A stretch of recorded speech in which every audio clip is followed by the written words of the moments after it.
that you know both the treble clef and the bass clef like a true piano champion, we have to learn one last thing.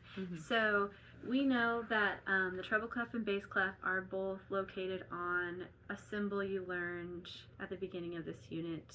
The staff. The staff. And if you have more than one staff, the plural form of the word staff is staves. Staves. So we have to have both the treble clef and the bass clef when we play piano because we've got two hands. Oh no, I got excited.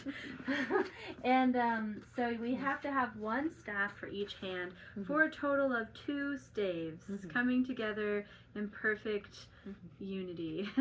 And so we have 4 elements: the treble clef, the bass clef, this straight bar line, and then the curvy brace connecting the 2 staves.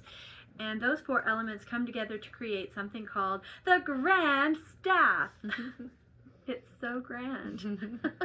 That's how you can remember.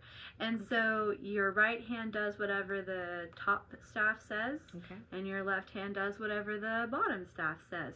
And now we have to learn 3 more new notes that are not a part of Gummy Bears Don't Fly Airplanes or Every Girl Breathes Deadly Fire because they're not on the staff. They're in between the 2 staves.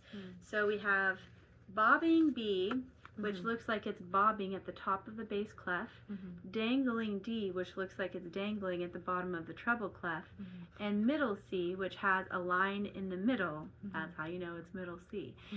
And middle C is located in the middle of the piano keyboard and in between the 2 staves.